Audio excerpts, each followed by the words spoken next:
Dear fellow citizens, Namaskar. My heartiest greetings to all of you in India and abroad on the eve of the 73rd Republic Day.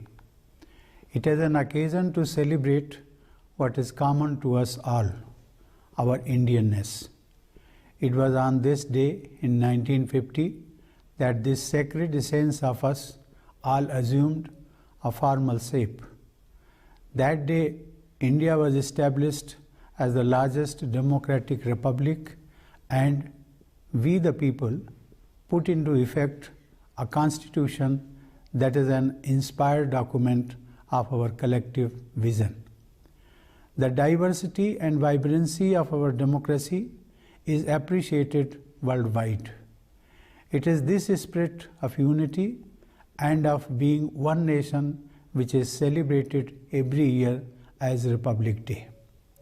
This year's celebrations may be muted due to the pandemic, but the spirit is as strong as ever. On this occasion, let us also remember the great freedom fighters who showed incomparable courage in their pursuit of the dream of Swaraj and fired up the people to fight for it. 2 days ago, on 23rd January, all of us observed the 125th birth anniversary of Netaji Subhash Chandra Bose, who had adopted the energizing salutation of Jai Hind. His quest for independence and his ambition to make India proud inspire all of us. We are immensely fortunate that the Constituent Assembly, which prepared the document, included some of the best minds of their generation. They were the leading lights of our great freedom struggle. After long years, the soul of India was reawakening, and these exceptional men and women were the harbingers of a new dawn. They discussed threadbare every article, every phrase, and every word on behalf of the people. The churning went on for close to 3 years. Eventually, it was Dr. Babasaheb Ambedkar who, as chairman of the drafting committee, prepared the final version that has become our founding document. While the text of the Constitution dealing with the details of the workings of the state is quite long, the preamble sums up its guiding principles: democracy, justice, liberty, equality, and fraternity. They form the bedrock on which our republic stands. These are the values that form our collective inheritance. These values have been accorded primacy in our Constitution in the form of fundamental rights and fundamental duties of the citizens. Rights and duties are two sides of the same coin. The observance of the fundamental duties mentioned in the Constitution by the citizens creates the proper environment for enjoyment of fundamental rights. By fulfilling the fundamental duty of rendering national service when called upon to do so, crores of our people have transformed the Swachh Bharat Abhiyan and the COVID vaccination drive into mass movements. A great deal of credit for the success of such campaigns goes to our dutiful citizens. I am sure that our people will continue to strengthen the campaigns of national interest with their active participation and will demonstrate the same dedication. The Constitution of India was enacted and adopted by the Constituent Assembly on 26 November 1949, which we now celebrate as Constitution Day. But it was made effective 2 months later. This was done to mark that day in 1930 when India resolved to win complete freedom. From 1930 to 1947, every year 26th January was celebrated as Purna Swaraj Day, and that was the day chosen to put the Constitution into force. Writing in 1930, Mahatma Gandhi had advised fellow citizens how Purna Swaraj Day was to be celebrated. He had said, and I quote, "Remember that since we desire to attain our end by non-violent and truthful means only, we can do so only through self-purification.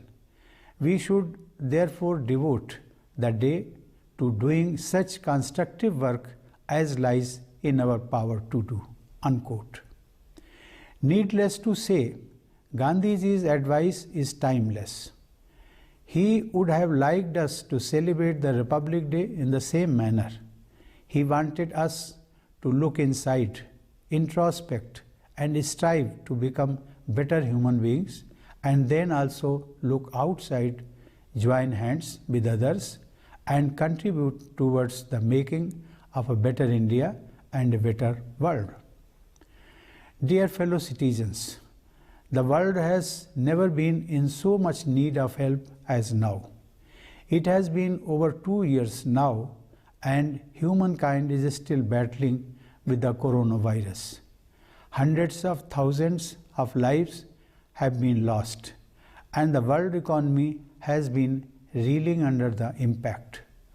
The world has suffered from unprecedented misery, and surge after surge of new variants have been posing new crises.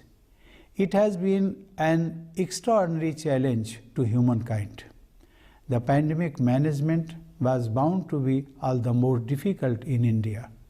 We have high population density, and as a developing economy, we did not have the level of resources and infrastructure needed to battle this invisible enemy. But it is only in such difficult times that the resilience of a nation shines forth. I am proud to say that we have shown an unmatched resolve against the coronavirus. In the first year itself, we raised the healthcare infrastructure and also reached out to help others. By the second year, we had developed indigenous vaccines and launched the world's biggest vaccination drive in history. The vaccination drive is progressing at a quick pace in our country. During the pandemic, we have reached out to several other countries with vaccines and other medical help. This contribution by India has been appreciated by international organizations. There have been setbacks, unfortunately, as the virus makes a comeback with new mutations. Countless families have gone through a harrowing time. There are no words to express our collective trauma.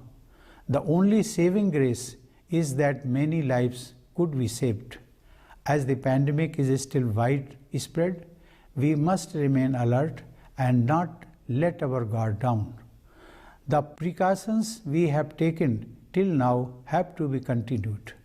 Wearing masks and maintaining social distancing have been essential parts of COVID-appropriate behavior.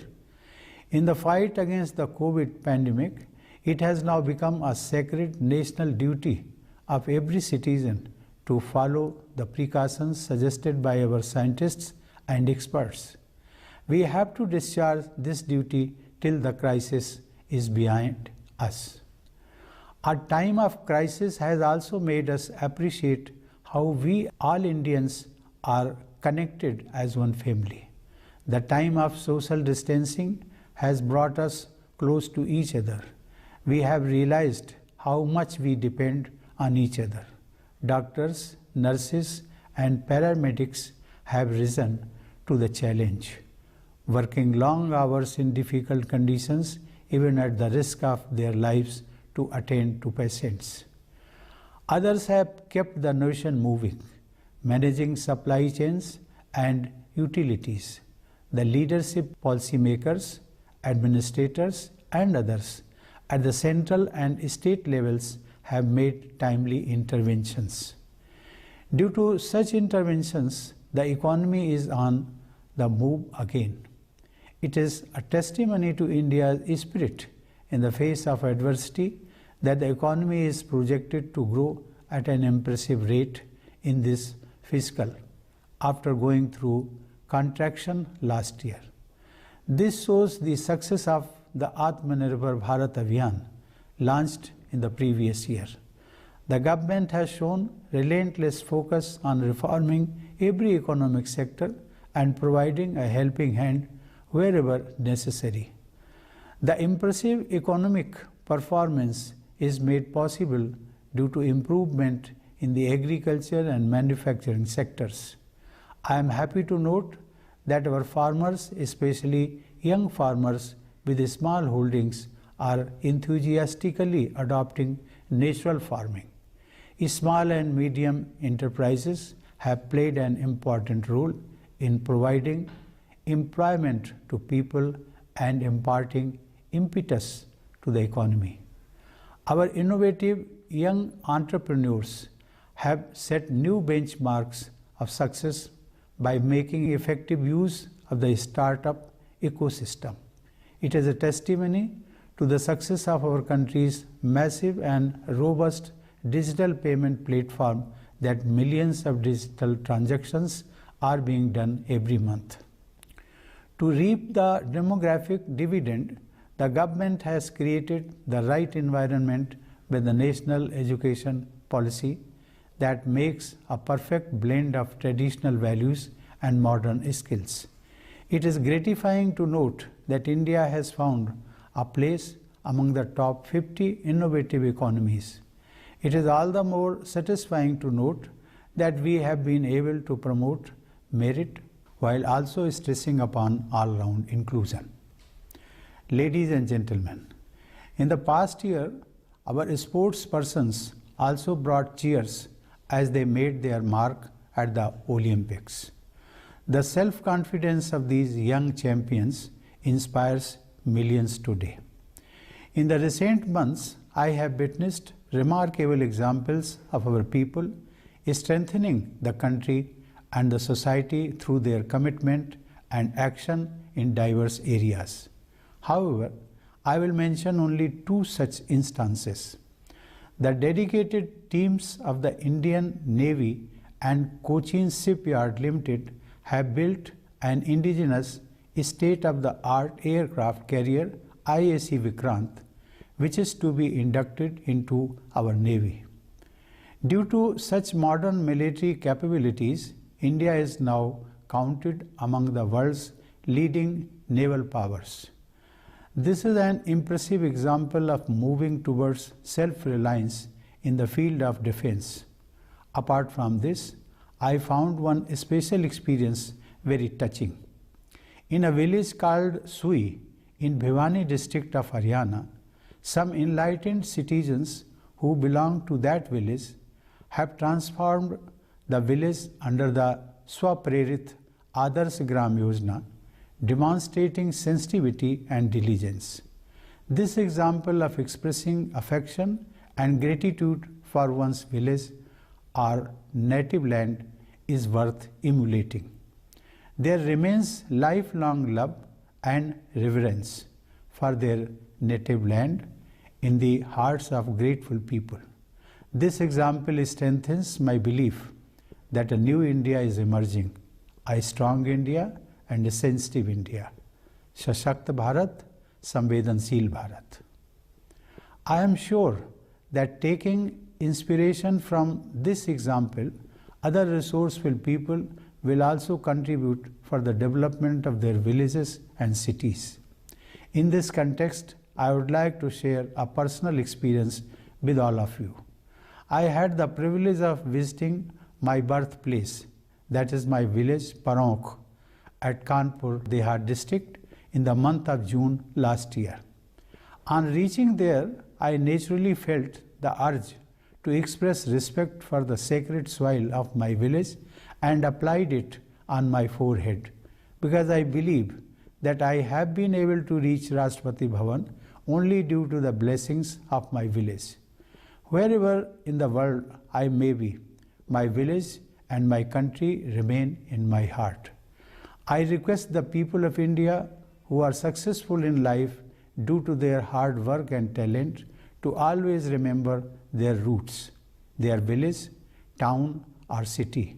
Also, all of you must serve your place of birth and your country in whatever way you can.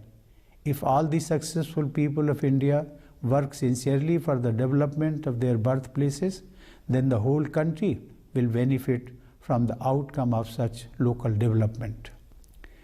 Dear fellow citizens, today it is our soldiers and security personnel who carry on the legacy of national pride. In the unbearable cold of the Himalayas and in the excruciating heat of the desert, far away from their families, they continue to guard the motherland. It is thanks to the constant vigil of the armed forces securing our borders and the police personnel maintaining internal security within the country that their fellow citizens enjoy peaceful life. When a brave soldier dies on duty, the entire country feels sad. Last month, in an unfortunate accident, we lost one of the bravest commanders of the country, General Bipin Rawat, his wife, and many brave soldiers. The entire country was deeply saddened by the tragic loss. Ladies and gentlemen, patriotism strengthens the sense of duty among citizens.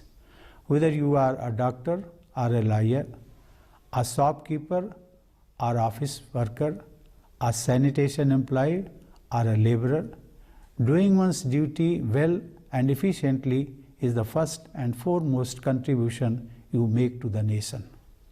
As the Supreme Commander of the Armed Forces, I am glad to note that it has been a watershed year for women empowerment in the armed forces. Our daughters have broken a glass ceiling, and permanent commission has now been allowed for women officers in new areas. Also, the talent pipeline for the forces will be strengthened with women coming through Sainik schools and the prestigious National Defence Academy. Consequently, our armed forces will benefit from better gender balance. I am confident that India is better placed today to meet the challenges of the future. The 21st century is turning out to be the age of climate change, and India has taken a leadership position on the world stage in showing the way, especially with its bold and ambitious push for renewable energy. At the individual level, each one of us can remember Gandhiji's advice and help improve the world around us. India has always considered the whole world as one family. I am sure that inspired by this spirit of universal brotherhood, our country and the entire global community will move towards a more equitable and prosperous future. Dear fellow citizens, this year, India will cross a milestone when it completes 75 years of independence. We are celebrating this occasion as Azadi Ka Amrit Mahotsav. It is heartening to note that our people, especially youngsters, are participating enthusiastically in a variety of events and programs organized to commemorate the landmark year. It is a great opportunity for not only the next generation but all of us to reconnect with our past. Our freedom struggle was an inspiring chapter in our splendid saga. In this 75th year of independence, let us rediscover the values that animated our glorious national movement. Many men and women laid down their lives for our freedom. Our freedom fighters have suffered unimaginable torture and made countless sacrifices for us to enjoy the festivals of Independence Day and Republic Day. Let us gratefully recall their immortal sacrifices on the occasion of Republic Day. Ladies and gentlemen, India is an ancient civilization but a young republic. For us, Nation building is a constant endeavor. As in a family, so in a nation. One generation works hard to ensure a better future for the next generation. When we won independence, the exploitation of colonial rule had left us in utter poverty. But in 75 years, we have made impressive progress. New opportunities await the next generation. Our youth have taken advantage of these opportunities and set new benchmarks of success.